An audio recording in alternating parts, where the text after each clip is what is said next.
est le Seigneur Dieu le Tout-Puissant. Voici, dit Jésus, je viens bientôt. Voici, dit Jésus, je viens bientôt. Notre Père qui es aux cieux, que ton nom soit sanctifié, que ton règne vienne, que ta volonté soit faite sur la terre comme au ciel. Donne-nous aujourd'hui notre pain quotidien. Pardonne-nous nos fautes comme nous les pardonnons à ceux qui nous ont offensés.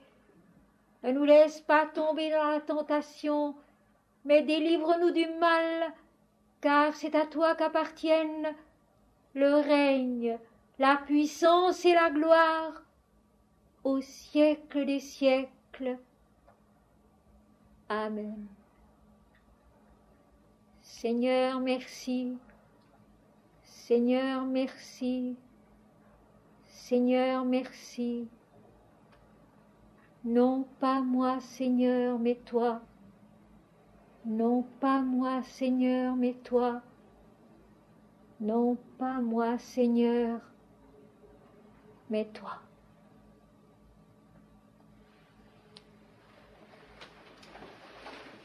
Mes chers amis, nous voici parvenus à notre dernière rencontre de Paris, au bout de toute une semaine de recueillement,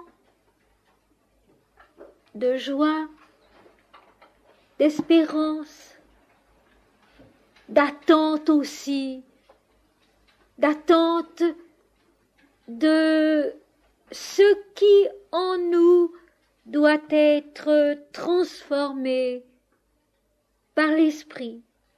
Et le sujet d'aujourd'hui, c'est donc la transformation intérieure.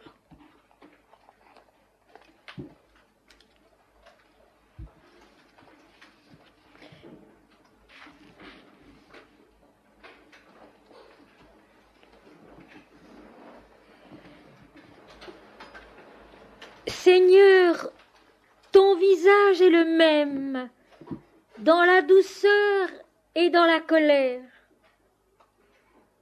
Il est la beauté infinie, il est la bonté sans défaut. Qui donc pense qu'il est dans l'une et point dans l'autre? Qui donc accepte l'une et refuse l'autre? Insensés sont les hommes qui parlent de la sorte. Dis-leur toi-même combien ils se trompent et combien ils s'éloignent ainsi de ta miséricorde. À genoux devant toi, je répète l'obéissance que tu veux entendre de ma bouche, et je t'aime. Les mots viennent lentement, douloureusement. Pourtant je n'ai pas peur, car je sais que tu m'aimes, toi aussi, et bien plus que je ne puis t'aimer moi-même. Je sais que tu vas m'éprouver encore.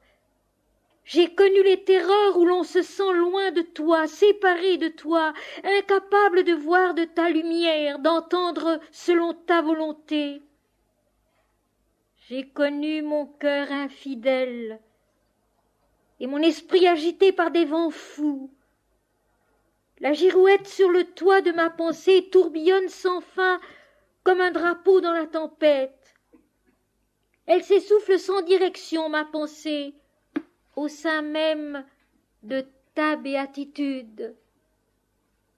Comment fais-tu, Seigneur, pour nous priver ainsi de tout sens, de toute raison? Quel magicien es-tu donc qui nous extrait de soi dans le jeu même de son propre dessein? Tu es l'unique et je suis toi. Tu m'avais éclairé, mais j'ai failli. Encore j'ai failli. Tu m'avais aimé, et tu m'as permis de t'aimer. Tu m'as élevé, tu m'as comblé de toi-même. Encore, j'ai failli. Ton visage, Seigneur, penché sur nous dans la détresse, est si pur, est si doux. Et tu mets les mots justes sur ma langue, la détermination honnête dans mon cœur. Un rayon neuf t'éclaire, celui de mon amour né de toi. Je m'étends sur le sol nu de ta demeure et j'accepte ta loi en te baisant les pieds. Seigneur, ton visage est le même, dans la douceur et dans la colère. Il est la beauté infinie, il est la bonté sans défaut. Qui donc pense qu'il est dans l'une et point dans l'autre? Qui donc accepte l'une et refuse l'autre? Insensés sont les hommes qui parlent de la sorte. Dis-leur toi-même combien ils se trompent et combien ils s'éloignent ainsi de ta miséricorde. À genoux devant toi, je répète l'obéissance que tu veux entendre de ma bouche. Et je t'aime. Les mots viennent lentement, douloureusement. Pourtant je n'ai pas peur, car je sais que tu m'aimes toi aussi, et bien plus que je ne puis t'aimer. Je sais que tu vas m'éprouver encore. J'ai connu les terreurs où l'on se sent loin de toi, séparé de toi, incapable de voir de ta lumière, d'entendre selon ta volonté. J'ai connu mon cœur infidèle et mon esprit agité par des vents fous. La girouette sur le toit de ma pensée tourbillonne sans fin comme un drapeau dans la tempête. Elle s'essouffle sans direction, ma pensée, au sein même de ta béatitude. Comment fais-tu, Seigneur, pour nous priver ainsi de tout sens, de toute raison? Quel magicien es-tu donc, qui nous extrait de soi dans le jeu même de son propre dessein? Tu es l'unique et je suis toi. Tu m'avais éclairé, mais j'ai failli. Encore j'ai failli. Tu m'as aimé et tu m'as permis de t'aimer. Tu m'as élevé, tu m'as comblé de toi-même. Encore, j'ai failli. Ton visage, Seigneur, penché sur nous dans la détresse, est si pur, est si doux. Et tu mets les mots justes sur ma langue, la détermination honnête dans mon cœur. Un rayon neuf t'éclaire, celui de mon amour né de toi. Je m'étends sur le sol nu de ta demeure et j'accepte ta loi en te baisant les pieds.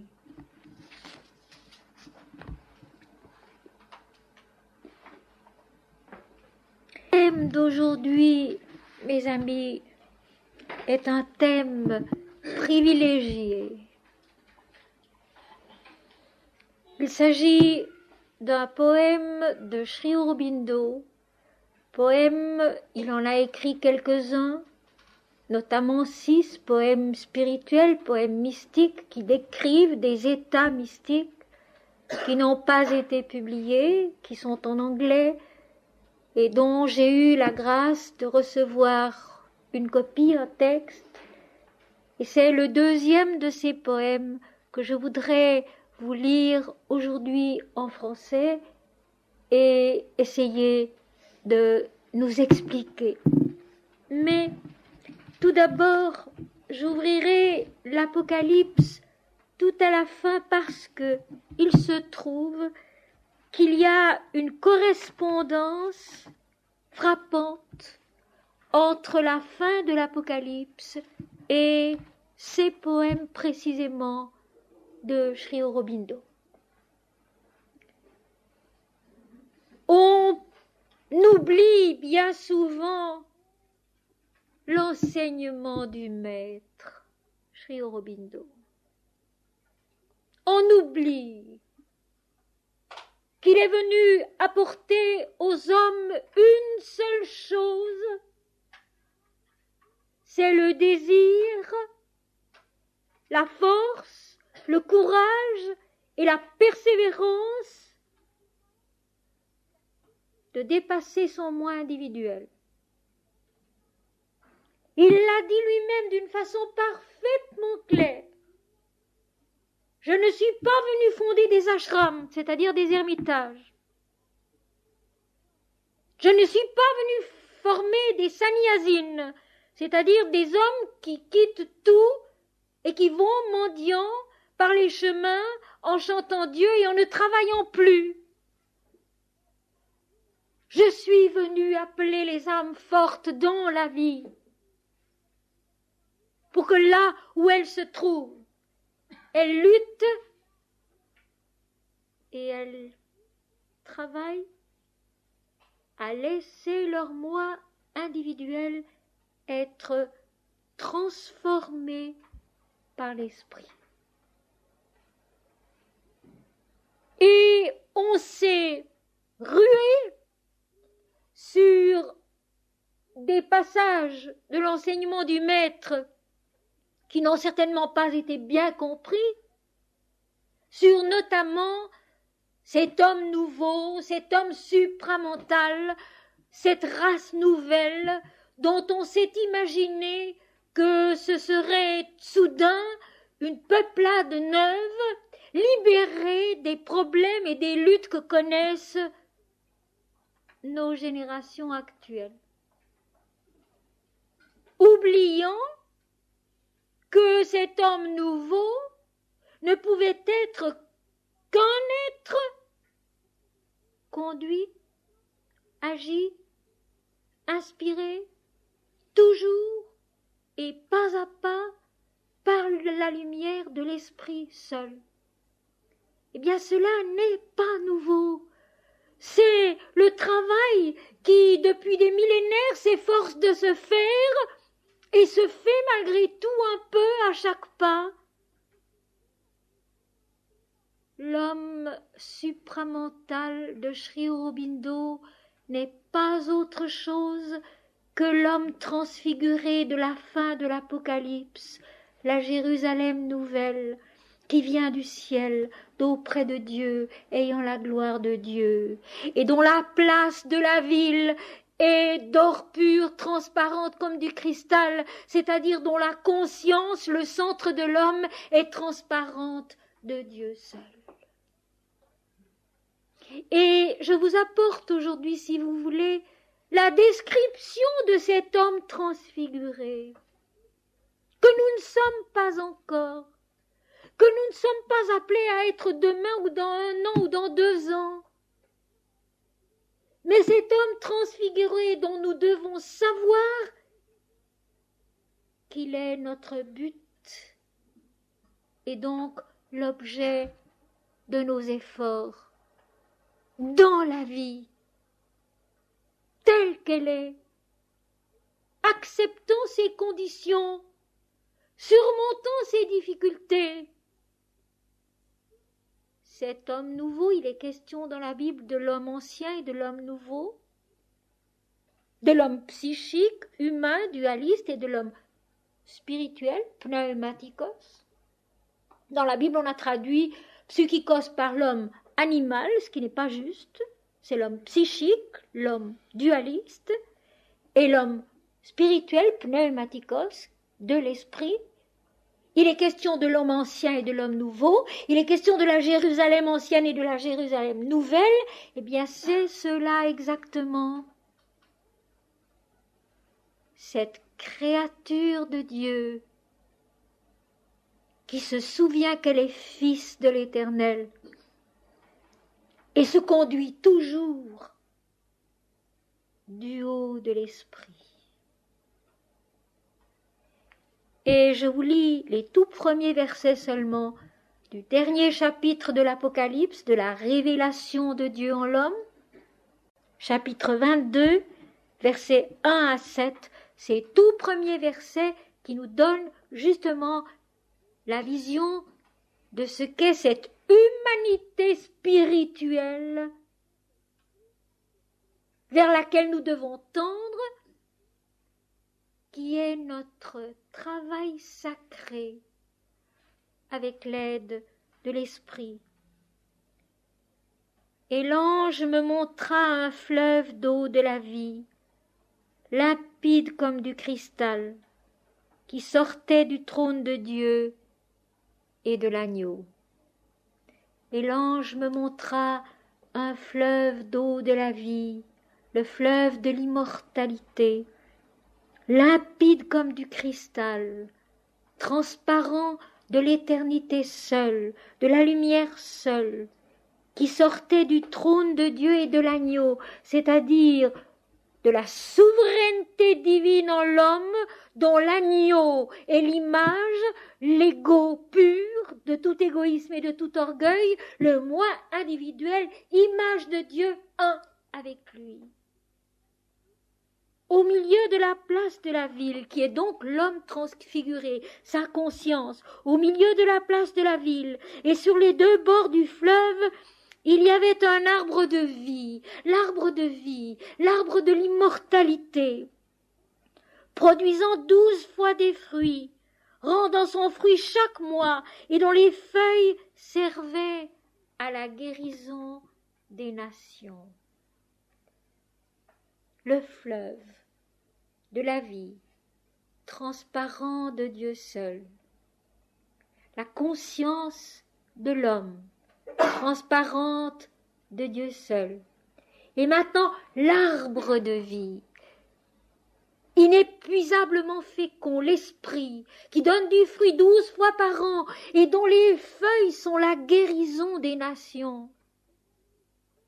S'il est un verset dans la Bible qui donne raison à ma façon de considérer les nations comme des plans de notre propre vie, de notre propre conscience, des éléments de notre propre être, le macrocosme et dans le microcosme, les nations sont en nous. La guérison des nations, l'apaisement de tous les plans de conscience, l'apaisement dans la certitude de la vérité, la guérison des nations, l'apaisement de tous les plans de conscience qui se savent nés de Dieu et faits pour le servir et pour chanter sa louange. Le plan concret, physique, le plan vital, la vie sur la terre, le plan mental vital, le plan mental, le plan de l'intuition, le plan de l'âme, le plan de l'esprit.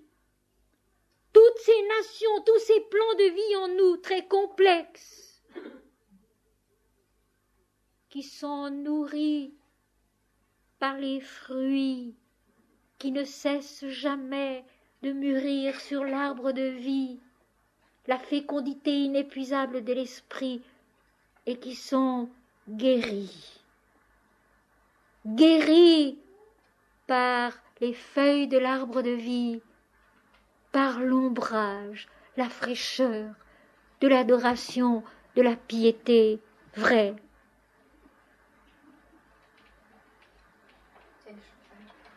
Il n'y aura plus d'anathème, il n'y aura plus de péché, il n'y aura plus cette erreur d'appréciation, le péché donc dont je vous ai expliqué qu'il est cette erreur d'appréciation, ce faux pas du cheval qui trébuche et qui par là manque sa victoire. C'est le vrai sens des mots qu'on a traduits par péché, le faux pas du cheval qui trébuche et qui par là manque sa victoire. Il n'y aura plus de péché. Il n'y aura plus ce seul péché qui soit, c'est de s'identifier à notre personne humaine qui vit quelques décades sur la terre et puis change, disparaît, change de robe. Mais seulement la conscience une avec Dieu. Notre seule souffrance, notre seule erreur, notre seul péché, cause de tous nos troubles, c'est de nous sentir séparés de Dieu. Il n'y aura plus d'anathème, il n'y aura plus de péché. La conscience sera une en Dieu et n'agira que du haut de cette union avec le Seigneur, avec l'Esprit. Le trône de Dieu et de l'agneau sera dans la ville, la souveraineté de Dieu en l'homme. La souveraineté totale de Dieu en l'homme. La présence de Dieu, son trône qui règne, et l'agneau, c'est-à-dire le moi individuel pur, qui se sait fils de Dieu et un avec Dieu. Ses serviteurs le serviront et verront sa face. Toutes les énergies de notre intelligence, de notre vie sur la terre, seront serviteurs de Dieu, mais cette fois-ci, en voyant sa face, en contemplant le Seigneur comme étant la seule réalité intérieure et la seule réalité extérieure. Et son nom sera sur leur front. Ils n'auront qu'une seule identité, celle de Dieu. Nous sommes fils de Dieu, nous sommes l'Éternel, nous sommes l'infini et nous ne sommes rien d'autre. Tout autre nom passe. J'ai dit un jour, la seule gloire de l'homme, c'est l'anonymat de l'éternité. Tout autre nom passe. Notre seul nom est Dieu, ce nom qu'il faut conquérir à l'intérieur de soi. Il n'y aura plus de nuit, et ils n'auront besoin ni de lampe ni de lumière, parce que le Seigneur Dieu les éclairera, et ils régneront au siècle des siècles, les serviteurs eux-mêmes. Donc toutes nos capacités, toutes nos possibilités, notre intelligence, nos facultés, devenant serviteurs de Dieu au siècle des siècles, sont immortels aussi. Et nous retrouvons ici la phrase si simple et si belle de Mananda Mahi. Montrez-vous immortels. Vous êtes immortels. Montrez-vous immortels. Comment? En étant les serviteurs de l'immortalité dès ici-bas. En servant la pensée de l'immortalité, la joie, la lumière, la flamme, l'adoration de l'immortalité dès ici-bas. Nous sommes libres des contingences, un en Dieu, un avec Dieu, et ils régneront au siècle des siècles. Ils sont immortels. Montrez-vous immortels. Et il me dit, ces paroles sont certaines et véritables, et le Seigneur Dieu des esprits des prophètes a envoyé son ange pour montrer à ses serviteurs les choses qui doivent arriver.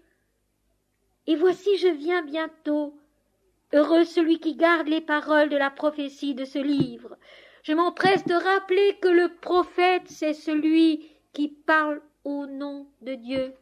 Prophémie, parler, pro, devant ou pour, phémie, parler. Le prophète n'est pas celui qui annonce l'avenir. Et les choses qui vont venir bientôt, c'est notre progression par l'esprit, dans l'esprit, pour l'esprit. Il n'y a pas d'autre chose qui vienne bientôt annoncée dans la Bible. Et quand Jésus dit « Voici, je viens bientôt », c'est simplement qu'il nous rappelle qu'il est là, au fond de nous, l'immédiateté de la vie divine qui nous attend au fond de nous-mêmes pour se révéler à nous. Ces paroles sont certaines et véritables, les paroles des prophètes, les paroles du Christ qui parlent au nom de Dieu et qui sont toujours vraies, qui n'annoncent pas des fêtes qui vont arriver, mais qui sont toujours vraies en nous et dans le monde, auquel on peut toujours se référer, non pas pour se dire miséricorde, il va arriver ceci, mais pour s'écrier avec joie, confiance et amour. Béni soit Dieu, tu es là, et tu m'attends, et tu viens. Béni soit Dieu, tu es là en moi, et tu m'attends,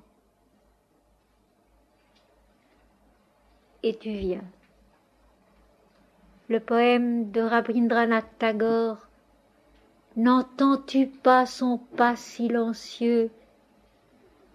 Il vient, vient, vient, à jamais. Il vient en nous, du fond de nous. Ses paroles sont certaines et véritables. Elles viennent de Dieu et elles s'accomplissent en Dieu.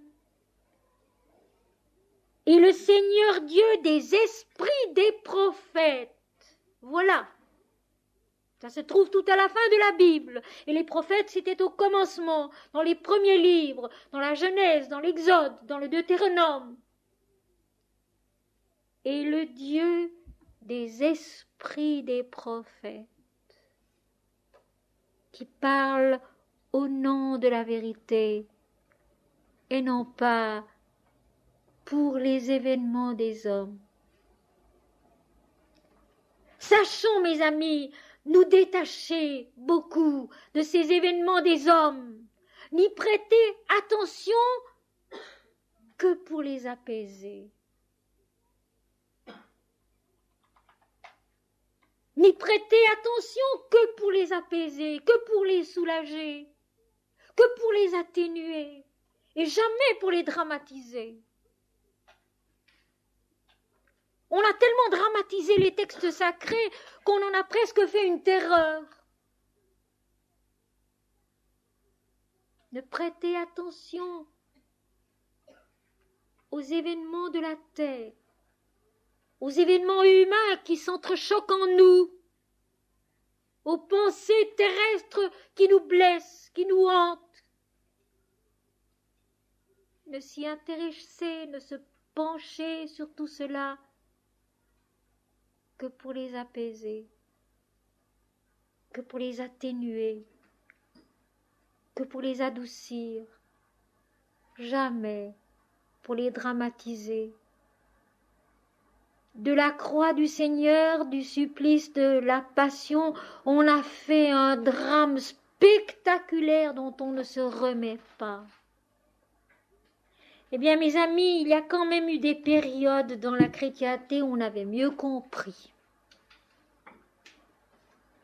Et durant des vacances que j'ai eu le privilège de passer dans le sud-ouest de la France, dans la région d'Argelès, et où j'ai visité pas mal de ces sanctuaires romans, dont certains datent du 8e et du 9e siècle, donc du temps de Charlemagne, et puis du 12e, du 11e, du 13e siècle, j'ai été frappée par quelque chose d'absolument merveilleux. Ces sanctuaires contiennent des Christs en majesté. Et ces Christs en majesté, mes amis, ce sont toujours des Christs en croix. Mais dont tout drame, toute souffrance sont absents. Et il y a notamment un certain Christ en majesté qui date du XIIIe siècle, je crois, et qui est dans une petite église de la Trinité au bas des Pyrénées, qui se trouve au fond de la nef latérale, qui est impressionnant. C'est une grande croix de bois, un peu moins haute que cette chambre, assez large. Le Christ est revêtu d'une robe sobre mais magnifique, d'une ceinture d'or, de plis bruns dorés, et son visage irradie la paix. Le Christ en croix, le Christ en majesté, où il n'y a pas trace de drame, mais visiblement l'accomplissement de l'esprit dans le corps, le triomphe de l'esprit dans l'incarnation. Ces paroles sont certaines et véritables, et le Dieu des esprits des prophètes, donc celui qui les a habités, inspirés et qui a parlé au travers d'eux, a envoyé son ange, sa lumière d'esprit, puisque l'ange, l'angelos, le messager, c'est une lumière de l'esprit qui vient à nous pour nous éclairer et nous instruire, pour montrer à ses serviteurs les choses qui doivent arriver bientôt.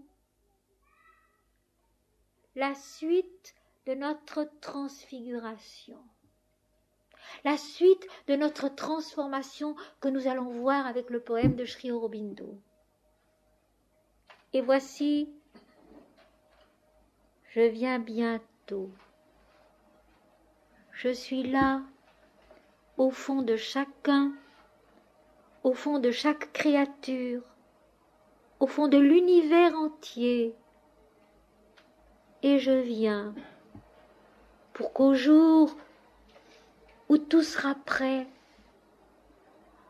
vous me reconnaissiez comme étant votre propre nature,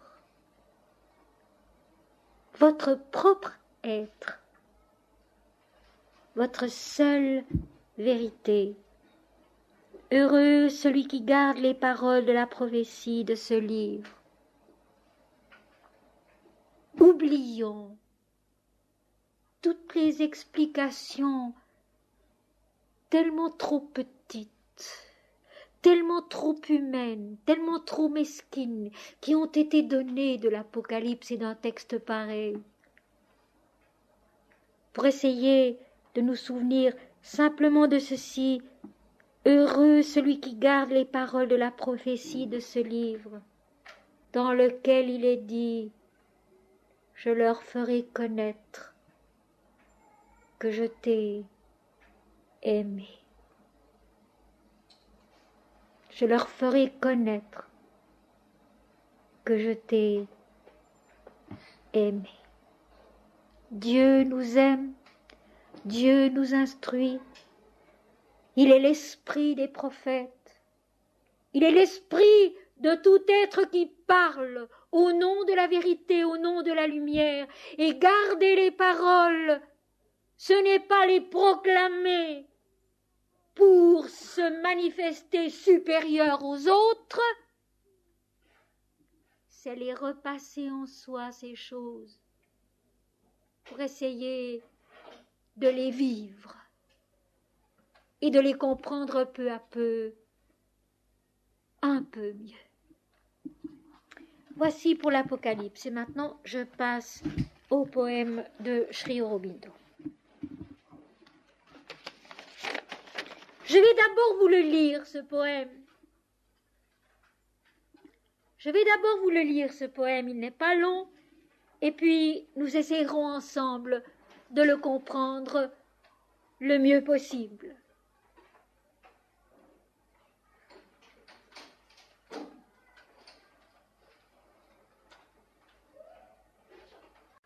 Tout est aboli. Seul demeure l'unique silencieux. L'esprit délivré de la pensée, le cœur pur de ressentiment, croissent désormais inexistants au-delà de la foi.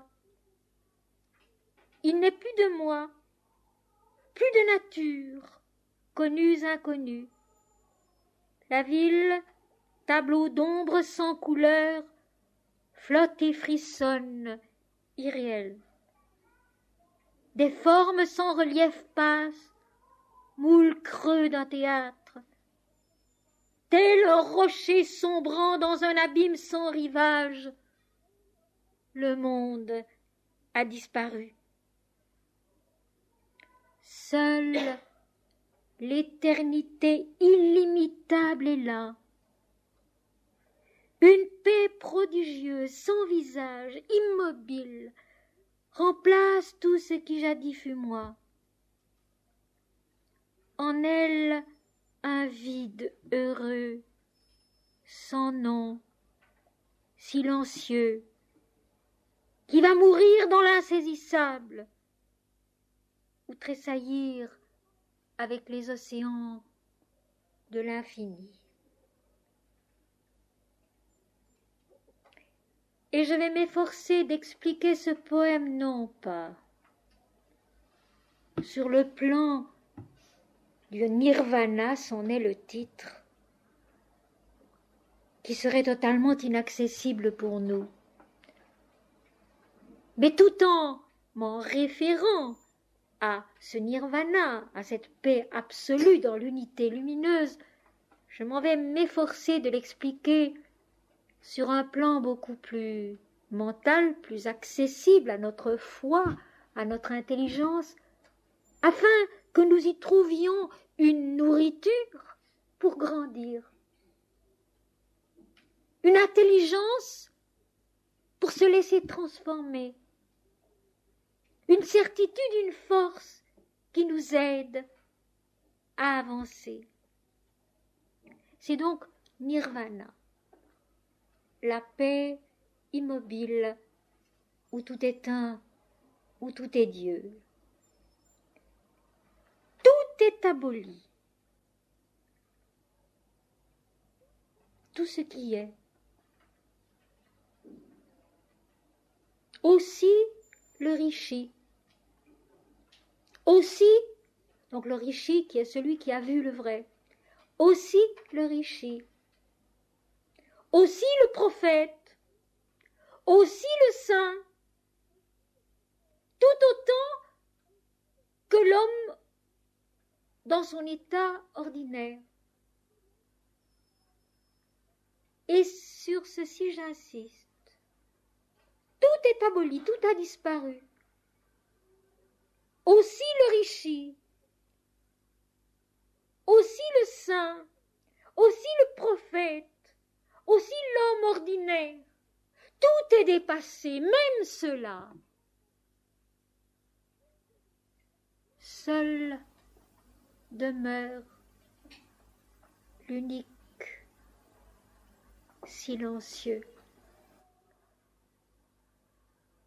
Ce silence éternel que Sri Aurobindo a si bien connu. Ce silence éternel qui est vie, qui est connaissance, qui est béatitude, mais chez un Sri Aurobindo surtout suprêmement actif, créateur et révélateur de soi. Jamais chez Sri Aurobindo le nirvana n'est une fin béatifique au-delà de laquelle il ne se passe plus rien. Ce n'est encore qu'un commencement. Seul demeure l'unique silencieux. La conscience est entrée dans cette unité parfaite, totalement silencieuse, mais vivante. Vivante de soi, vivante en soi, vivante pour nous, pour tous, pour tout ce qui est. La vérité de tout ce qui est, l'unique, le Dieu qui se tait. Et je rappelle ici le chant de la Gayatri, ô fleurs du silence matinal.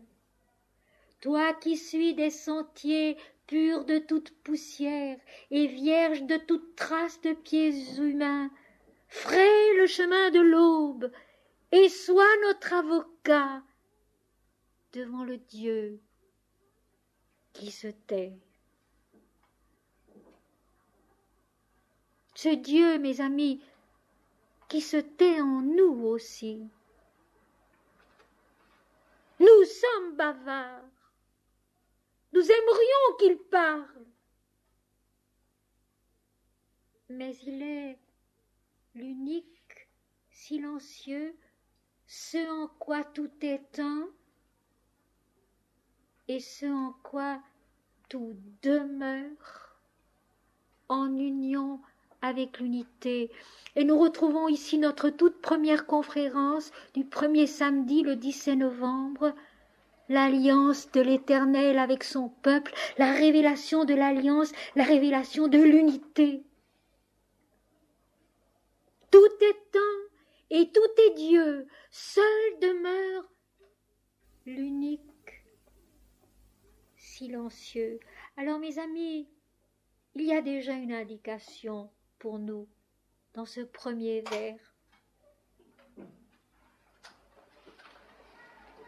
Dans ce premier vers,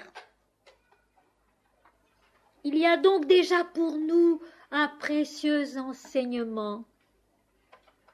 Tout est aboli. D'abord, s'acharner à oublier le passé. S'acharner à oublier le passé et non pas le faire revenir toujours. Mananda Mahi l'a dit aussi, et elle l'a dit avec autant d'énergie que je le dis moi-même maintenant.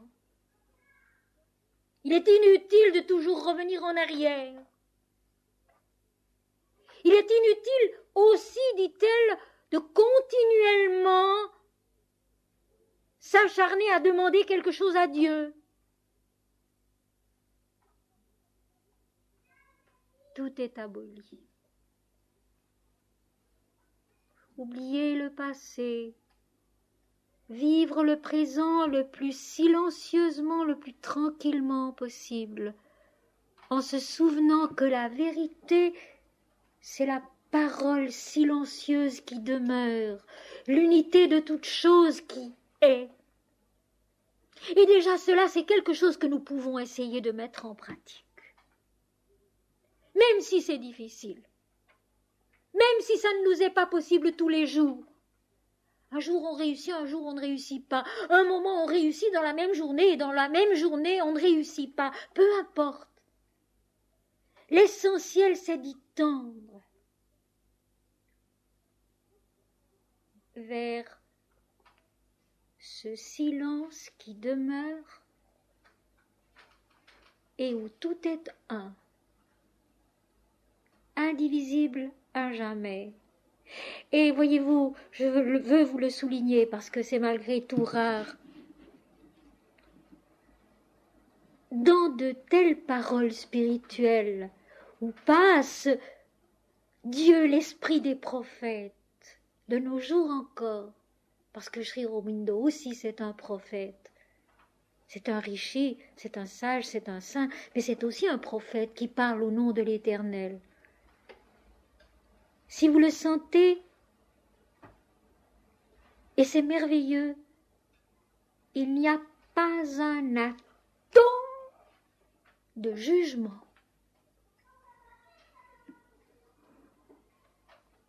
Il n'est pas dit ceci est mal, ceci est bien.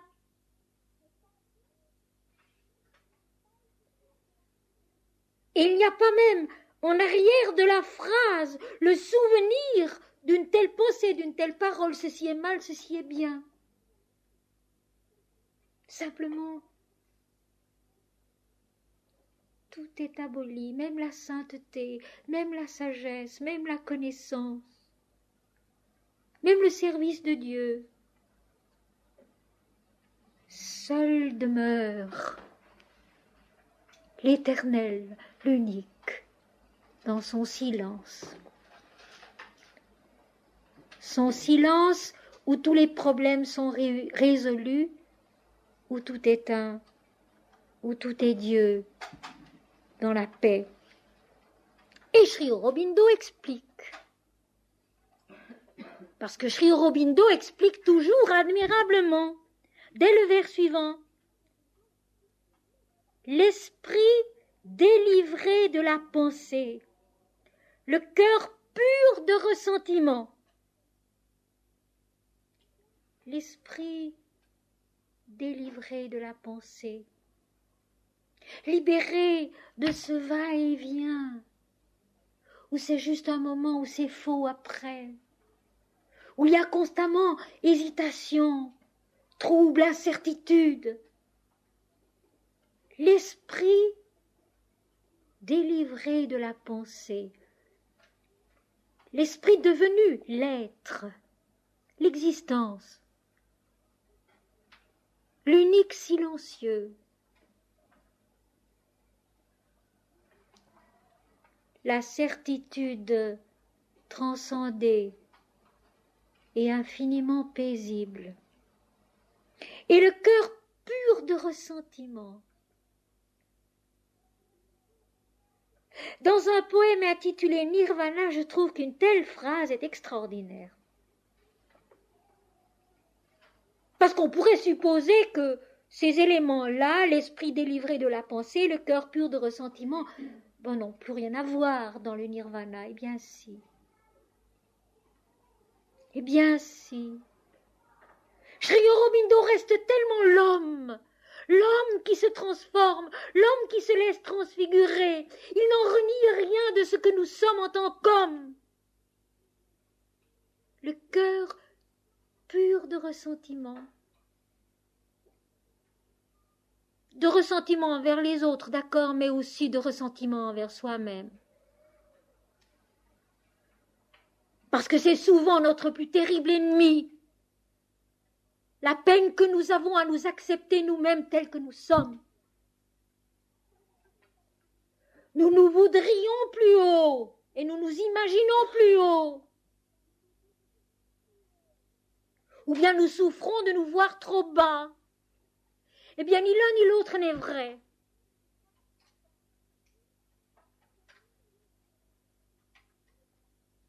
Ni le trop bas, ni le trop haut. Ni le juste milieu. Nous sommes ce que nous sommes. Ce que Dieu nous fait à chaque instant. Non pas ce que Dieu nous a fait une fois il y a 10 ans, il y a 20 ans, il y a 30 ans, il y a 70 ans. Nous sommes ce que nous sommes à chaque instant. Et il ne faut pas avoir de ressentiment envers soi-même. Parce qu'avoir un ressentiment envers soi-même, c'est avoir aussi un ressentiment envers Dieu. Et c'est être incapable de ne pas avoir de ressentiment envers les autres. Heureux les miséricordieux, car ils obtiendront miséricorde. Heureux ceux qui savent se pardonner à eux-mêmes, car alors ils peuvent être miséricordieux envers les autres.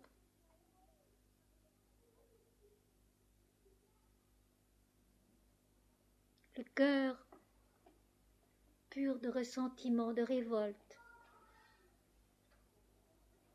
de rancœur pour les désirs inassouvis. En somme, l'esprit libre dans la plénitude, dans l'unité, et le cœur totalement libre dans l'amour.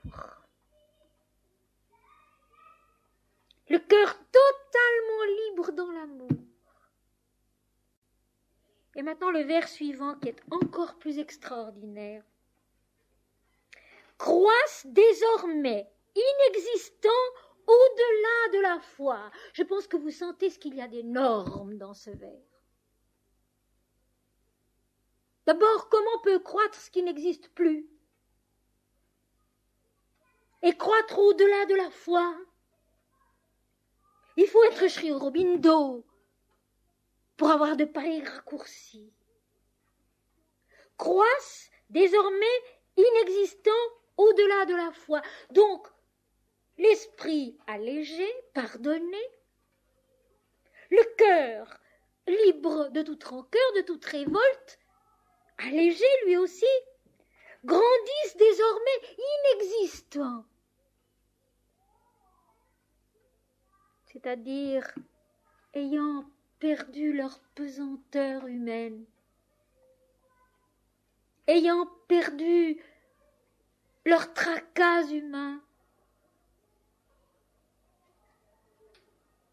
leur entrave dualiste, dans l'unique silencieux, grandissent ces merveilleuses-là au-delà de la foi, c'est-à-dire entrent, naissent à la certitude de l'être. Chapitre 21 de l'Apocalypse, je ne vis pas de temple dans la ville, c'est aussi croître au-delà de la foi. Plus de culte particulier, plus de credo particulier, plus de religion spéciale ou différenciée.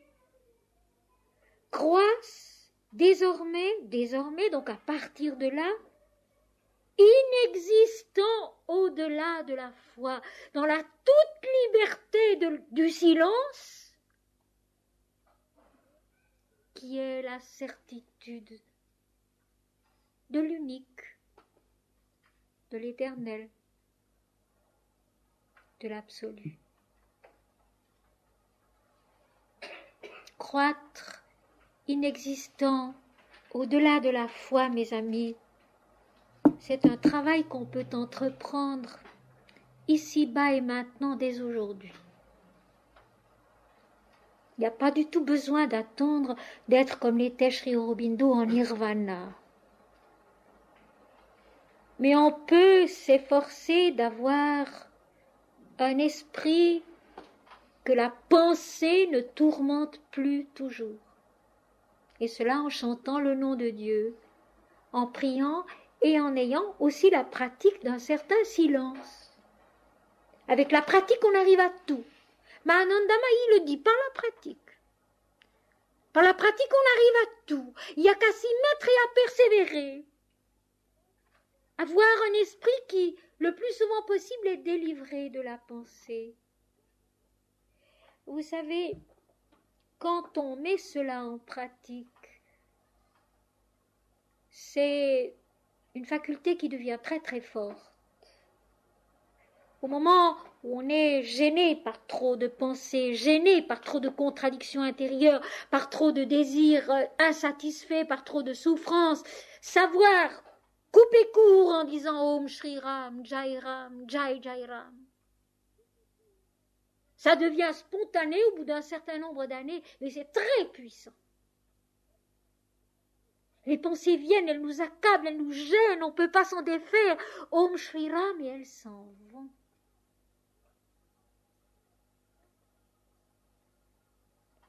L'esprit délivré de la pensée, le cœur pur de ressentiment, c'est encore presque plus facile à expliquer, à comprendre, s'efforcer de n'en jamais vouloir à personne pour quoi que ce soit. Et commencer par ne pas s'en vouloir à soi-même, c'est plus facile alors d'être aussi magnanime envers les autres. Ce n'est pas grave. Ce n'est pas grave. Ce n'est jamais grave. C'est nous qui rendons graves les choses en faisant des drames, des tragédies parfois aussi.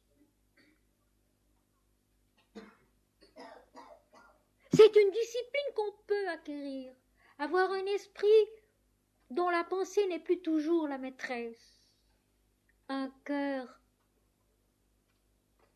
plein de miséricorde, plein de compréhension, plein de patience.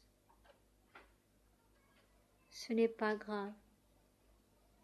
Et alors, à ce moment-là, nous pouvons croître, désormais, inexistant, c'est-à-dire passablement indifférent à soi-même, au-delà de la foi.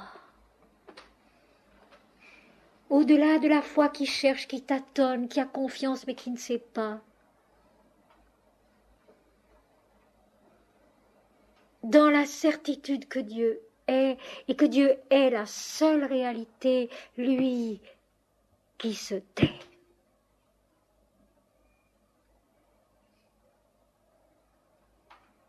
Et pour vous donner un exemple, que j'ai d'ailleurs déjà cité cette semaine, mais qui est un exemple frappant, mardi soir à la Sorbonne, à l'issue de la conférence, où j'avais traité tout le premier chapitre de l'Apocalypse, toute la grande vision de la révélation de la vie, du cosmos et de l'homme, les 7 chandeliers d'or, les 7 étoiles d'or, et où vraiment le thermomètre était monté, la vision intérieure était montée. Il y avait ensuite une personne devant la table qui discutait. Alors à un moment donné, je lui ai dit, mais madame, vous discutez trop, vous parlez trop.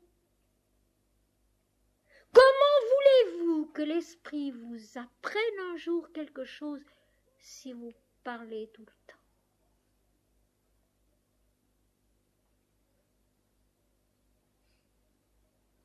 Croissent désormais inexistants, indifférents à nous-mêmes, au-delà de la foi, dans la certitude que tout est un et tout est Dieu. Il n'est plus de moi, plus de nature connue, inconnue. Ça aussi c'est fabuleux. C'est aussi un de ces raccourcis de Sri Aurobindo dans lesquels il est dit tant de choses. Le corps immobile, la vie humaine apaisée, donnée à Dieu, à la vision intérieure. Il n'est plus de nature, c'est-à-dire d'apparence, de manifestation formelle, connu, inconnu, au pluriel. Donc, d'une part, tout ce que je sais, tout ce que j'ai appris, tout ce que je crois savoir. Et j'ajoute même le rishi, même le saint, même le prophète, même le serviteur de Dieu. Il n'est plus de moi, il n'est plus de nature, ce que je connais, mais aussi ce que je ne connais pas. Il n'est plus rien, ni ce que je sais de la vie et de Dieu, ni ce que je ne sais pas de la vie et de Dieu. La ville, tableau d'ombre sans couleur, flotte et frissonne, irréelle. La ville, nous y voilà, hein, Jérusalem, la ville. La ville extérieure peut-être, mais la ville intérieure surtout. La ville, tableau d'ombre sans couleur, comme une espèce de vague souvenir qu'on perçoit un peu encore, sans couleur, tableau d'ombre, la ville, l'homme, le vieil homme, celui qui va devenir la ville nouvelle, la Jérusalem nouvelle, flotte et frissonne, irréel.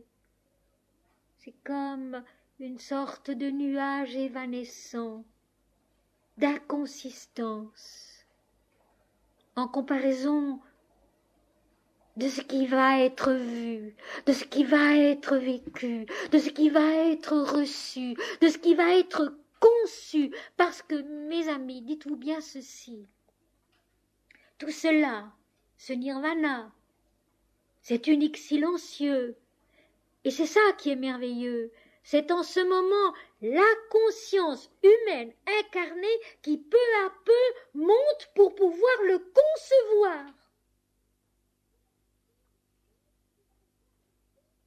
Cela descend là, la ville nouvelle qui descend de Dieu, ayant la gloire de Dieu, oui, mais c'est une conception que la conscience devient capable de recevoir. Et quand on me demande qui est la Vierge Marie, je dis la Vierge Marie, c'est la conscience incarnée pure qui est capable de concevoir Dieu pour pouvoir le transmettre aux hommes. Et concevoir et transmettre en esprit, ou bien en esprit et en corps, c'est la même chose. Parce que tout est esprit, même le corps. Marie, c'est la conscience humaine, pur de tout égoïsme et de tout orgueil, capable de concevoir Dieu dans sa pureté, dans sa nature totale et de le transmettre aux hommes jusque dans la chair. Eh bien ici, nous avons une conception du même genre. La conscience incarnée capable de concevoir l'unique, silencieux qui demeure. Quand plus rien d'autre n'existe, la ville autour de soi, mais la ville en soi, tableau d'ombre sans couleur, flotte et frissonne irréelle. Des formes sans relief passent, moule creux d'un théâtre, comme c'est vrai. Il y a longtemps, pendant la montée de la conscience dans la lumière parfaite, toutes sortes, effectivement, d'ombres qui passent, de formes évanescentes qui passent, de souvenirs quand même encore de ce qui n'est plus. Des formes sans relief passent, moule creux d'un théâtre. Tout cela s'est terminé. Le jeu est fini. Les moules sont vides. Tel un rocher, la pesanteur, sombrant dans un abîme sans rivage, le monde a disparu. Mais ce vers-là, il faut le comprendre selon Sri Aurobindo, et ceci je vais essayer de le faire avec vous maintenant. Donc dans la conscience qui monte, dans la conscience qui grandit au-delà de la foi, jusque dans l'unique silencieux qui demeure, il y a ces formes évanescentes qui passent, il y a ce jeu creux désormais qui se termine, et tel un rocher sombrant dans un abîme sans rivage, le monde a disparu. Mais il ne s'agit pas d'une destruction. Le mot n'y est pas d'ailleurs. Il ne s'agit pas d'une destruction. Ce monde qui disparaît, c'est le néant qui lui-même devient lumineux de Dieu seul. C'est le néant qui lui-même devient lumineux de Dieu seul. Mes amis, la fin du corps, la fin du monde, c'est la lumière, ce n'est pas autre chose. Rien jamais ne sort de Dieu. Ananda Mayi le dit si bien, elle aussi. Quelqu'un lui demandait, mais il n'y a donc rien en moi qui ne soit pas Dieu. Elle a dit non. Il n'y a rien en vous qui ne soit pas Dieu. Donc même la disparition du monde, la disparition du corps, le néant disparaît en tant que forme, en tant que relief, en tant que moule,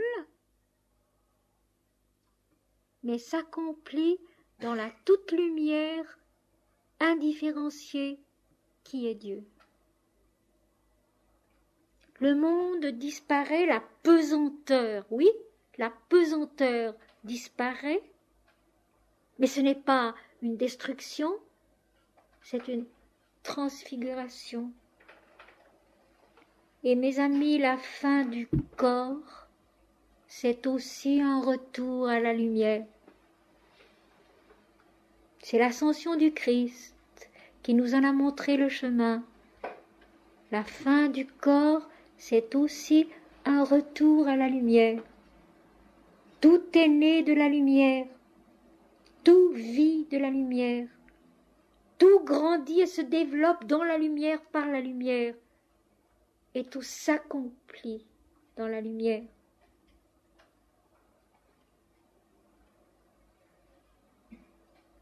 La ville n'a besoin ni du soleil ni de la lune pour l'éclairer, car le Seigneur Dieu l'éclaire.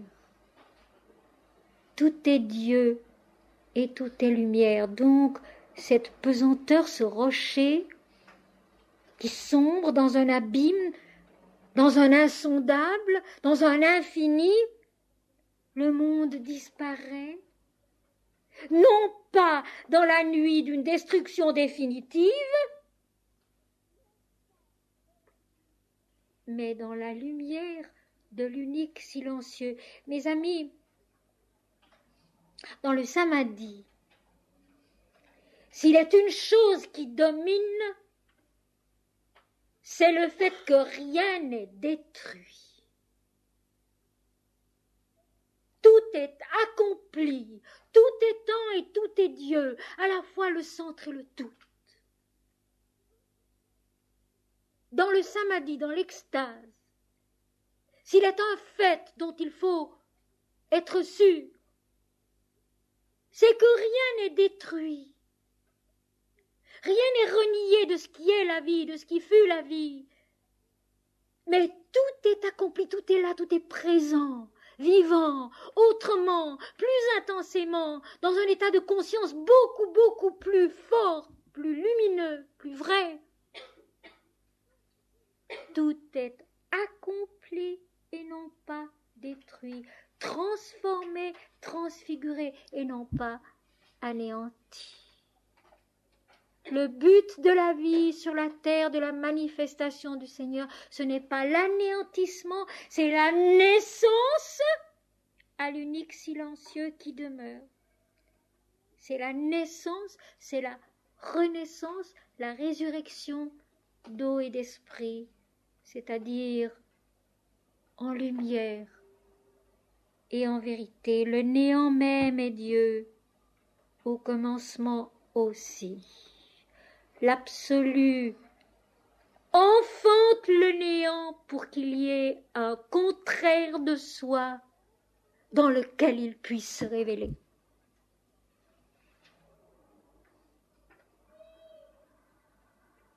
Deuxième strophe.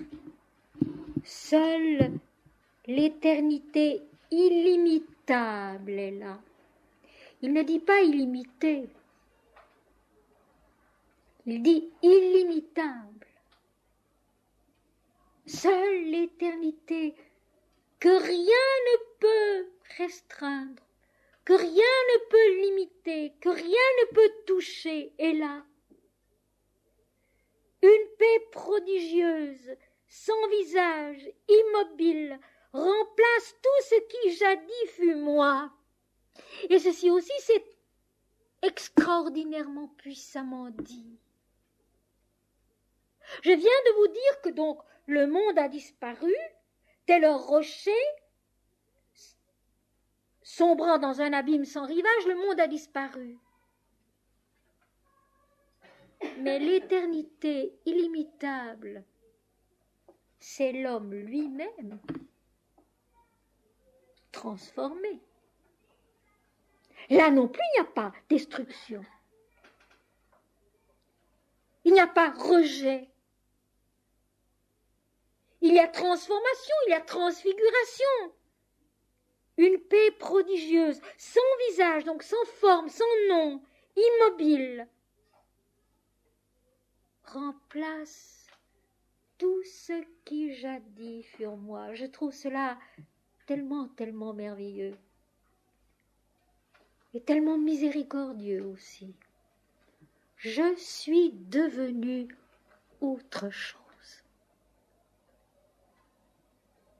Je suis devenu autre chose.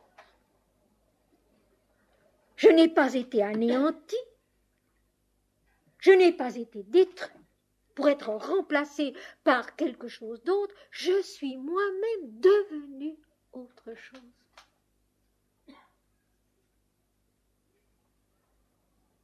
L'évangile de l'espoir. De l'Apocalypse, on a fait l'annonce des catastrophes et des cataclysmes, alors que c'est l'évangile de la connaissance et de la miséricorde. Le nirvana dont on fait une espèce de négation de tout, une erreur pour l'esprit des chrétiens. La suprême miséricorde de la vie, l'homme transformé, ressuscité, devenu lui-même autre chose. Une paix prodigieuse, la paix qui surpasse toute intelligence dont parle l'apôtre Paul. La paix divine, nous avons parlé de la flamme divine, nous avons parlé de la joie divine, maintenant nous parlons de la paix divine. Que de belles choses. La flamme divine, la joie divine, la paix divine. Une paix prodigieuse, sans visage, immobile, on pourrait dire aussi immuable. Un état d'être dans la tranquillité qui ne changera jamais plus, quoi qu'il arrive. Et cela en l'homme vivant sur la terre. Et non pas quelque part dans un au-delà inconsistant pour nous. Une paix prodigieuse, sans visage, immobile, remplace tout ce qui jadis fut moi, c'est-à-dire que le moi individuel, qui est l'image de Dieu, lui-même est redevenu l'unique silencieux lui-même, immobile, qui demeure, qui perdure, qui demeure. La paix, mes amis, qu'on acquiert si bien quand on s'oublie soi-même. Non, pas moi, Seigneur, mais toi. Je vous assure, cette petite prière que je répète infiniment souvent, non pas moi, Seigneur, mais toi. Elle enfante en nous peu à peu cette paix prodigieuse, immobile, immuable, sans visage, sans personnalité particulière.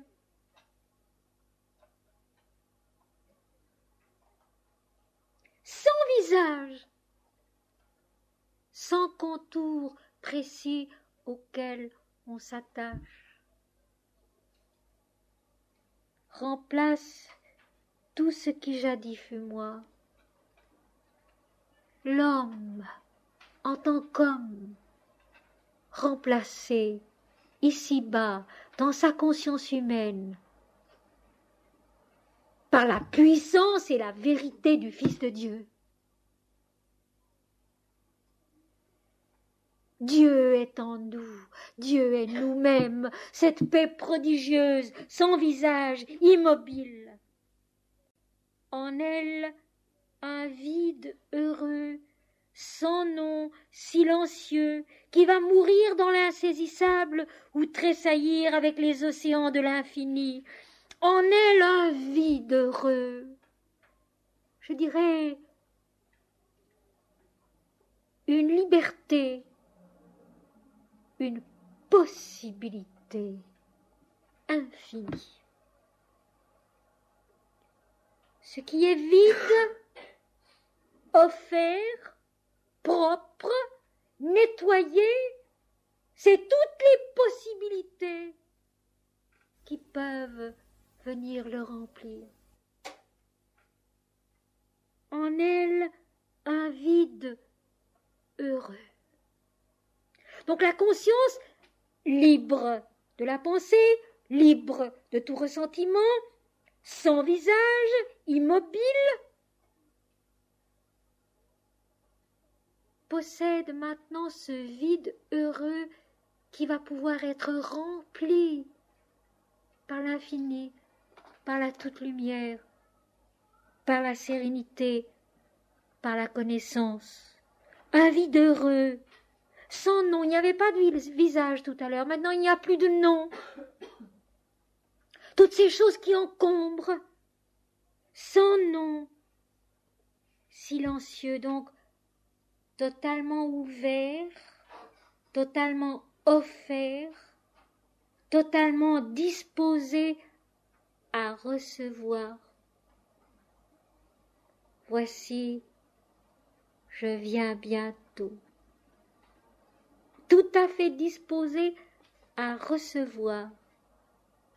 Voici, je viens bientôt. Et il s'agit bien d'un vide heureux.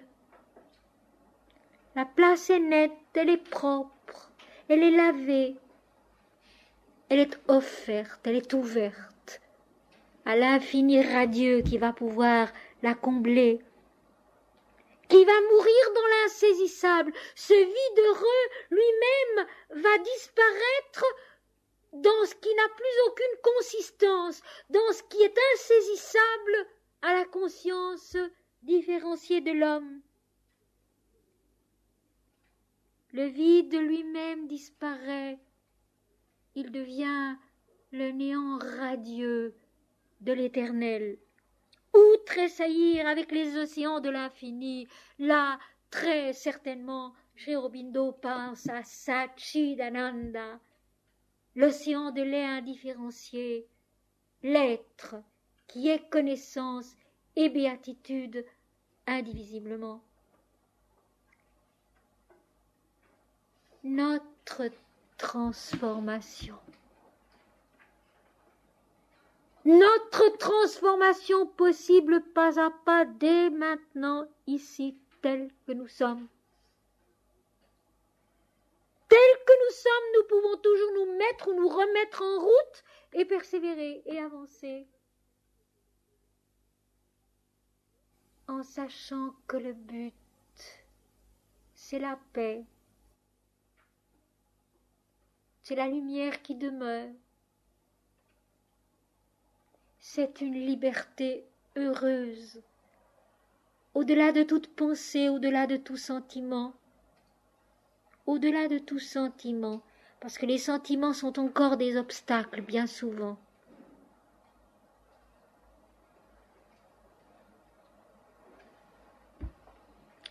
La béatitude, mes amis, tout simplement, de la vérité.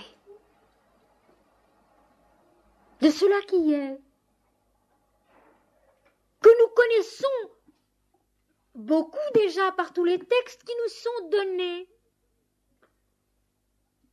mais qu'il nous reste à vivre, à vivre, à vivre patiemment avec chaque journée. Parfois mieux, parfois moins bien, mais chaque journée, avec espoir et surtout, comme le dit le Raja Yoga, avec beaucoup d'amour pour le but à atteindre. Et qui dit amour dit patience. Avec beaucoup d'amour pour le but à atteindre. Et qui dit amour dit patience, dit miséricorde, dit absence de ressentiment, mais persévérance et confiance. Je m'en vais maintenant vous relire le poème, après quoi nous entendrons un peu de musique et nous passerons sans autre à la méditation.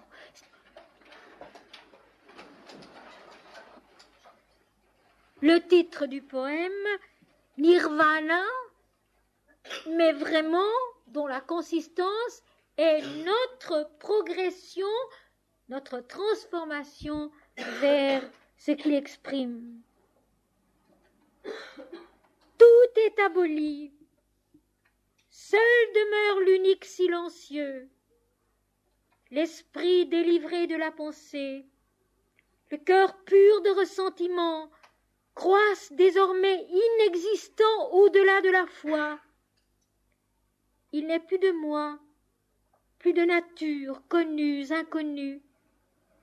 La ville, tableau d'ombre sans couleur, flotte et frissonne irréelle. Des formes sans relief passent, moule creux d'un théâtre. Tel un rocher sombrant dans un abîme sans rivage. Le monde a disparu, il est lui-même devenu le néant lumineux, l'unique silencieux qui demeure. Seule l'éternité illimitable est là, une paix prodigieuse, sans visage, immobile, remplace tout ce qui jadis fut moi. En elle un vide heureux, sans nom, silencieux, qui va mourir dans l'insaisissable ou tressaillir avec les océans de l'infini.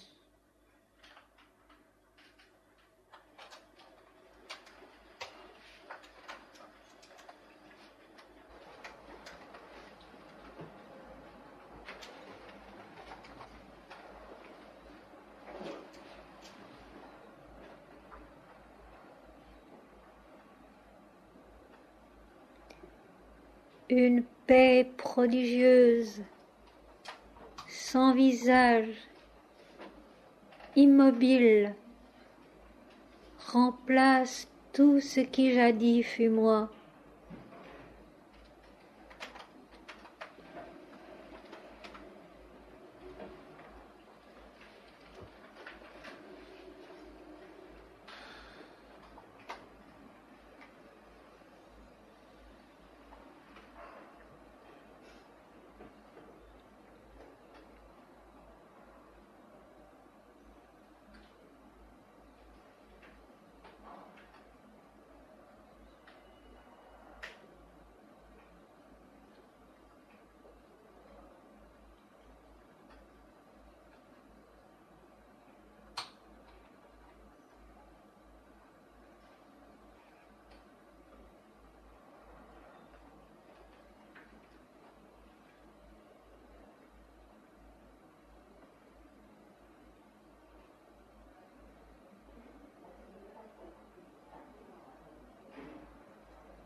En elle un vide heureux, sans nom, silencieux.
ici, maintenant, tel qu'on est, oublier le passé, se mettre en route et persévérer.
Seigneur, merci.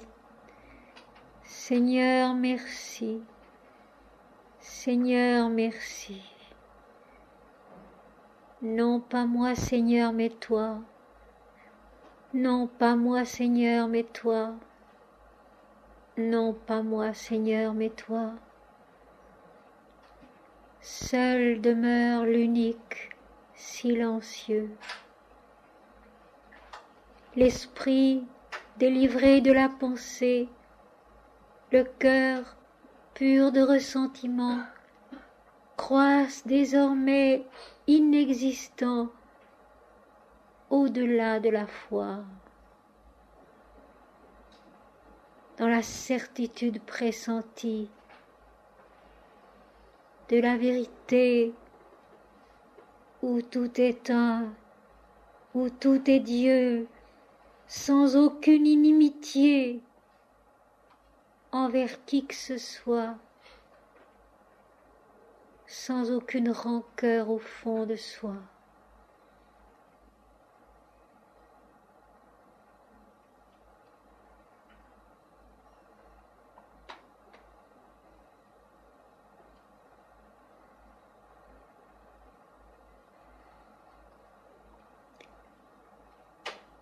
Libre en Dieu, telle est la transformation qui nous attend. Libre en Dieu.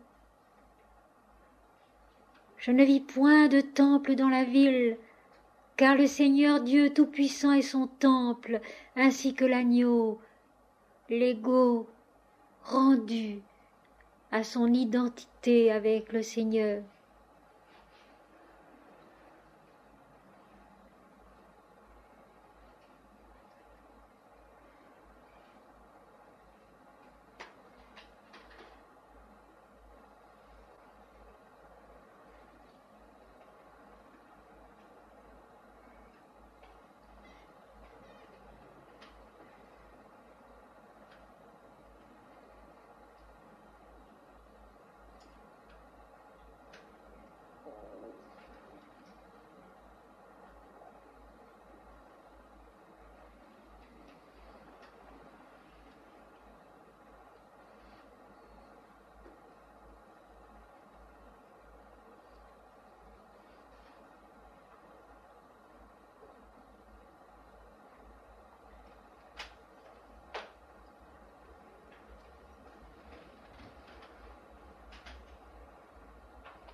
Seule l'éternité illimitable est là.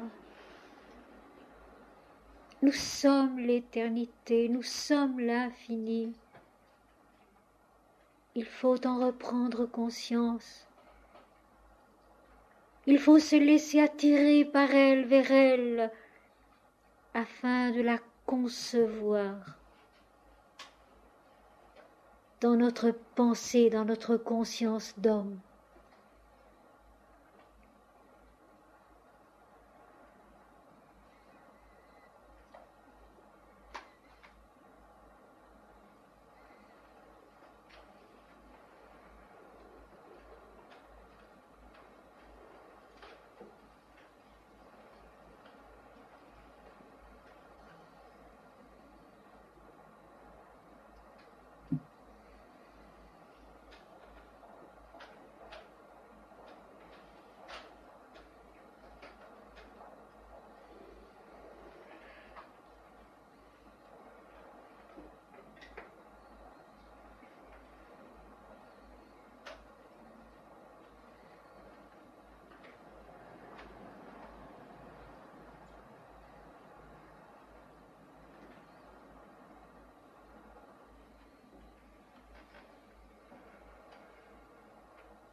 Une paix prodigieuse, sans visage, immobile, remplace tout ce qui jadis fut moi.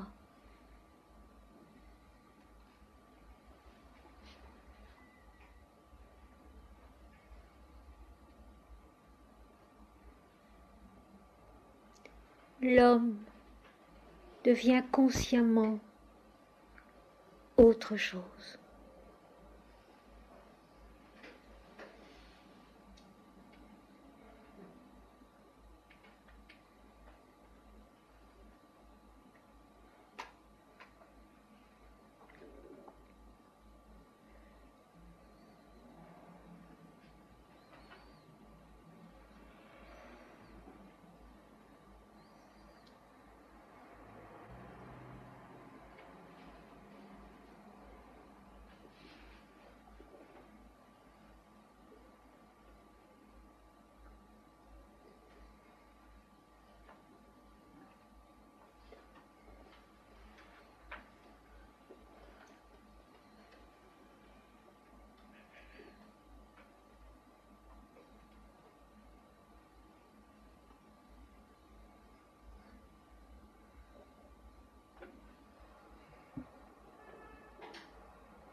Voici, dit le Seigneur, je viens bientôt. Du fond de nous-mêmes il vient et il nous attend dans sa gloire, dans sa grâce. Lui, l'unique silencieux qui demeure.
Vous êtes l'immortalité.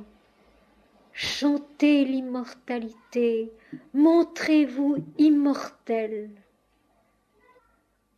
Telle est notre vérité.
Tous les êtres sont toi-même. Tu es le soi. Toutes les œuvres sont toi-même. Tu es la volonté. Tu es cela qui se possède soi-même. Tu es l'unique. Ne connais pas sois ta propre illumination. Tu es la lumière, cela que nul ne connaît que soi-même, ô béatitude. Il s'efface de sa propre pensée, et il est. Où es-tu, mort? Où es-tu, servitude? Où sont la crainte, l'ignorance? Les yeux ne vous voient plus, le cœur ne vous entend plus, et l'âme détournée de vous goûte son immortalité. Elle sait, l'âme, la sérénité infinie d'être soi, la flamme libre qu'aucun contour n'arrête, le foyer qui rayonne de soi, le brasier qui étincelle et resplendit inépuisablement. Oh, mon amour, qui est Dieu. Que coulent mes larmes, que se brise mon cœur. Tu es là, mon Seigneur, toi qui jamais ne t'absentes. Ma propre vie et son combat, ma tendresse et ma récompense. Toi, seulement toi. Il fallait encore que ma chair le sache et l'éprouve en son abandon. Tatsat, je suis Dieu. Vis en silence, œuvre en silence, car le silence est Dieu. Tout ce qui se proclame au dehors devient la proie de l'ignorance, et ton dessein est le savoir parfait. Sans un mot, que ta pensée au cours des âges conçoive Dieu. Recueille-toi, vois en toi-même, vis en toi-même, peine en toi-même. Là est l'amour, là est Dieu. Là aussi est l'intelligence des autres, car ils sont toi, dans la paix du détachement, dans la vision sans forme de l'être. Que le voile du silence recouvre ta raison, que le sourire de la sagesse détourne ta volonté de ce qui est facile et imparfait. Je ne suis point facile, moi, Dieu, en toi. Je ne suis point facile, moi, Dieu, en toi. Les discours sont le fruit de l'injustice et de l'incohérence. Aime le silence, car il est roi. Nul ne possède le silence s'il ne possède tout d'abord la paix. Nul ne possède la lumière s'il ne possède tout d'abord la bonté. Nul ne possède la béatitude s'il ne possède tout d'abord la sainteté. Celui qui s'attache à la vie éprouve aussi la mort. Celui qui aime le sans forme éprouve en soi-même ici-bas la joie de l'immortalité. Tout est aboli, seul demeure l'unique silencieux. Tout est un et tout est Dieu.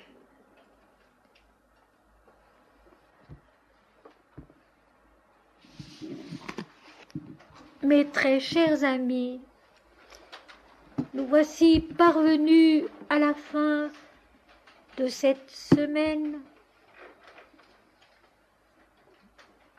où presque jour après jour nous nous sommes retrouvés. Maintenant, à l'issue de cette réunion, Je vais encore recevoir les personnes qui m'ont demandé de les voir un moment en particulier. Ça peut se faire ici, dans un moment.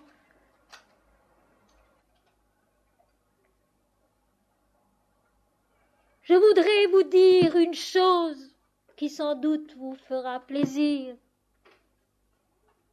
S'il n'en tenait qu'à moi, je resterai auprès de vous. Je resterai ici, vous parlant le plus souvent possible, communiant dans la prière et la méditation le plus souvent possible. Mais ne soyons pas tristes, car de loin nous sommes tout de même tout près les uns des autres. Et nous restons ensemble. Nous cheminons ensemble depuis 15 ans pour un certain nombre d'entre nous, pour un peu moins de 15 années pour d'autres. Mais en fait, nous cheminons ensemble depuis toujours. Dieu est un. Dieu est unique, quoi que racontent les hommes et les credos. Il faut s'en libérer. L'esprit libre de la pensée, le cœur pur de ressentiment aussi envers les autres credos.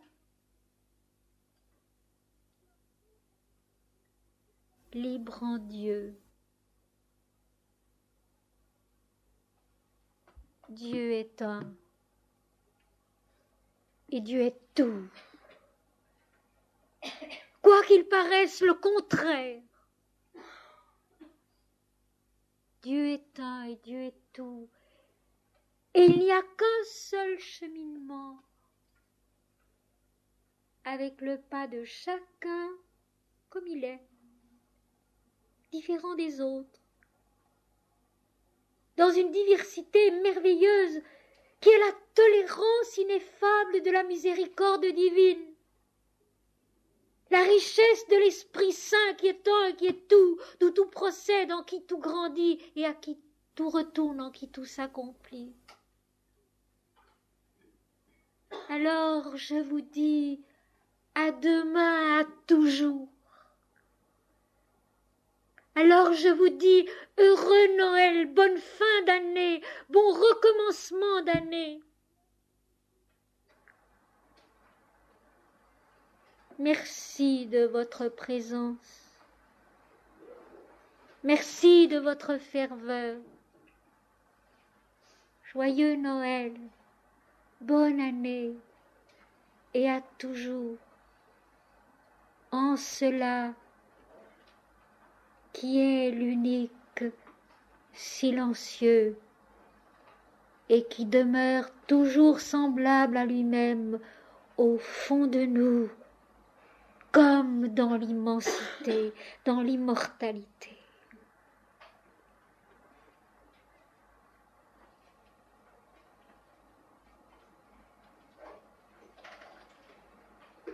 Est-ce que je pourrais dire une phrase, Marc? Oui, Maurice. Étant donné la ferveur de cette salle, je crois exprimer le sentiment de chacun en vous disant d'abord merci, Ma, et c'est une chance pour nous, dans cette vie, de vous connaître.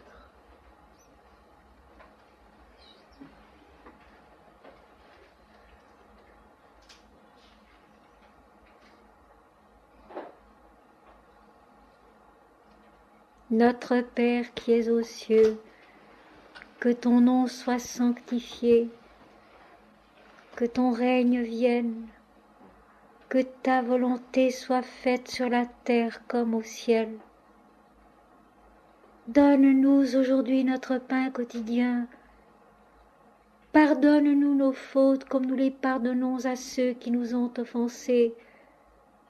Ne nous laisse pas tomber dans la tentation, mais délivre-nous du mal, car c'est à toi qu'appartiennent le règne, la puissance et la gloire au siècle des siècles. Seigneur, merci. Seigneur, merci. Seigneur, merci. Non pas moi, Seigneur, mais toi. Non pas moi, Seigneur, mais toi. Non pas moi, Seigneur, mais toi. Dieu et Dieu seul.